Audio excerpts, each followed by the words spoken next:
Ladies and gentlemen, what's up? I feel like when people talk about their new build trailers and all that, they don't ever mention security or safety. I lock this baby up as tight as I can.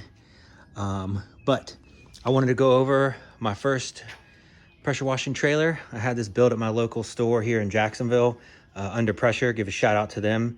They did a pretty solid job hooking everything up and installing it. So I kind of pieced mine together. Bought the trailer first. Trailer itself was 1800. Got it out of Georgia from some guy I met off Facebook Marketplace, brand new. I compared it to other ones that were used, and they were all about the same price, used versus brand new. I don't remember his name, or I would give him a shout out, but I'll put it in the comment section down below. So this is a 6x12. I would highly recommend, if you're going to do a trailer build, I wouldn't go much smaller than this, only because things get tight really quick. For example, I have an extendable 24-foot ladder, but this guy is a 8-footer and it fits perfectly, and I actually use this more than anything. And like I mentioned earlier about safety or whatever, locking your stuff up, I just bought a cheap little master lock. And I know anybody can destroy the handle here and rip it off if they wanted to, but at that point they would destroy the surface cleaner. But just lock your stuff up to your trailer. I can't imagine going to a gas station, next thing you know, $100 ladder's gone, your $400 surface cleaner's gone, all because you didn't buy a little 15 whatever dollar lock. But I went with the Honda GX390. Beautiful motor, love Honda. Recently just changed the oil in it, just broke it in 20 hours. Highly recommend servicing this guy. And then the pump itself, I went with a belt drive Bandit. So far it works great, no issues. Read the manual on it. Kind of a nerd when it comes to reading manuals. These are 50 hours. You would want to change the pump oil, non-detergent. Do your research just before you go pouring anything in there. And of course, everybody talks about the Comet pumps. So that's what I went with, just because that seems to be the buzzword in the industry. Went with the Summit hand crank wheels. I've heard mixed reviews on the automatic ones, but to begin with, these were a lot cheaper for me to start with, and they were stackable, which saved me a little room on the trailer. So I went the 50-foot garden hose. Just one, whatever the pressure washer store down the road recommended or had in stock, basically. 50 foot is definitely not enough to start with. I've had to use multiple times an extra 50 feet just to get connected. So 50 foot, it would be a minimum, if not 100 to start with. And then pressure hose, I'm at 150 feet. So far, I've only ran into one situation where I didn't have enough, where I had to go out and back my trailer up and get that extra. Literally, it was like an extra 10 or 15 feet.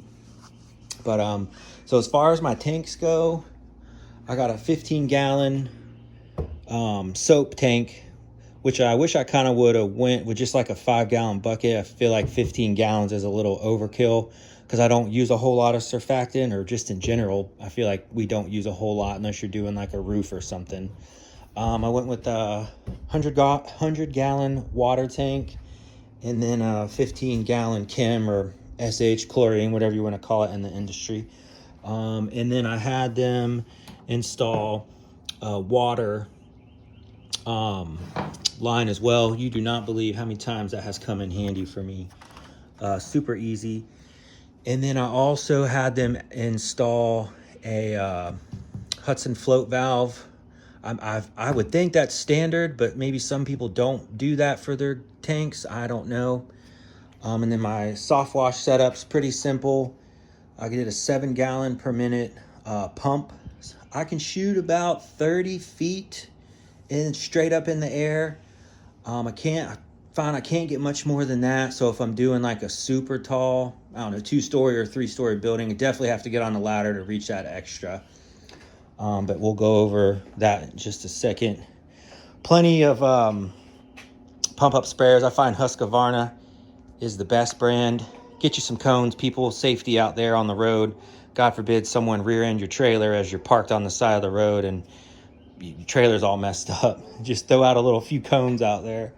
So my soft wash hose, I have 150 feet. So far I have not ran into needing more, but the way they set the hose up, I wish I would have had them set this up a little differently. So I could do like quick connects here or something. And I know I can change all this later down the road, but for now, that's what I have. And they did a PVC pipe. Again, I wish I would have done something a little different here. I see all the big guys use the fancy guns and all that, but so far it's worked out great. Don't really have any complaints other than I don't have a quick disconnect right here. They did install inline filters, which is nice. Recommend taking those off occasionally and just kind of cleaning them out. Here in Jacksonville, we have a lot of minerals or whatever in the water. I don't know if it's hard or soft. I always get them confused, the type of water, but definitely a lot of buildup in our water. The only complaint I have about the build was this guy. Not the best job, and I find these valves are cheap. For the price that I paid for this thing, I should have just went ahead and got a nice quality one. So if you're gonna invest in a soft wash system to start up with, highly recommend starting with a quality proportioner. I had to take the whole thing apart. All they did was put some cheap, Teflon tape in each of these. They did not put any of the blue thread seal, which I found in a group some guy recommended. Again, I'm new to the business, so I'm still learning a lot here. Pipe thread. So far, I've had no leaks or no air in it, and it's worked out great. But the guy that built this at the shop, and that's the only thing I had to say about under pressure, is would not recommend buying a proportioner from them. And if you do, build it yourself, man. This was super easy. I took the whole thing apart, put some quality thread in there, and then I put the blue pipe thread, but pretty standard. Surfactant, water, chem. I would label them just in case you don't get confused. Like me, I get confused pretty easily. And then they actually put a little SWC on there for me. But and the same thing with the pump. I ended up having to change out these fittings right here because the hose literally just kept popping off. It's like the barbs weren't strong enough to hold it, and that was annoying. I mean, good thing I tested everything before my first job, or I would have embarrassed the hell out of myself in front of a customer. That would have sucked.